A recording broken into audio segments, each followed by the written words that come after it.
શું આપણા ચૂંટણી કમિશનર જે લાખો રૂપિયાના ચશ્મા પહેરે છે? આ સવાલનો જવાબ છે આ વિડીયોના એન્ડમાં તમને મળી જશે. આપણા મુખ્ય ચૂંટણી કમિશનર જે જ્ઞાનેશ કુમાર છે એમના વિશે આજનો વિડીયો લઈને આવ્યો છું. એમની થોડીક હકીકત છે એ જાણવા જેવી છે. એક વિડીયો મૂક્યો હતો જેમાં જે અમિત શાહ હેઠળ ક્યાં ક્યાં કામ કરતા અને ત્યાર પછી એને આ પદ કેવી રીતે મળ્યું એ વિડીયો તો અપલોડ કર્યો છે. જેને ન જોયો હોય એ જોતા આવજો. હવે આ વિડીયોમાં છે ને બે વાત મહત્વની કરવી છે.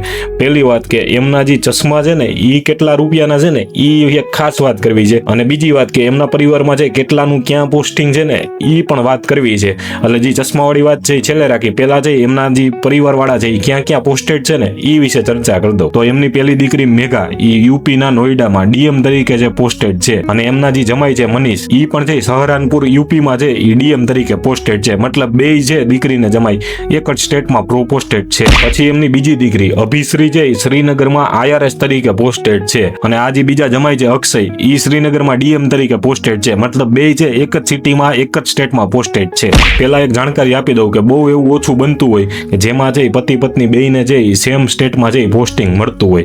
પણ આના કેસમાં તો છે આમની બે દીકરીઓ છે એ બે જમાઈની સાથે એ જ સ્ટેટમાં છે એ કાર્યરત છે. એટલે હવે આ એક સંયોગ છે કે પ્રયોગ ને એ જનતાએ વિચારવાનું. હવે છે બીજી વાત ઉપર આવું કે આ જે ચૂંટણી કમિશનર ચશ્મા પહેરે છે ને એ કેટલાના છે. એ ચશ્માની તમે ઓનલાઈન કિંમત જોશો ને તો 2,43,000 રૂપિયાના છે આ માત્ર ચશ્મા પહેરે છે. આપણા ચૂંટણી કમિશનર 2 લાખને જો 43,000ના ચશ્મા પહેરતા હોય તો એ છે એ ગરીબ જનતાનું કેટલું ભલું ઈચ્છતા હોય એ હવે જનતાએ વિચારવાનું છે. ધન્યવાદ. જય હિન્દ, જય ભારત.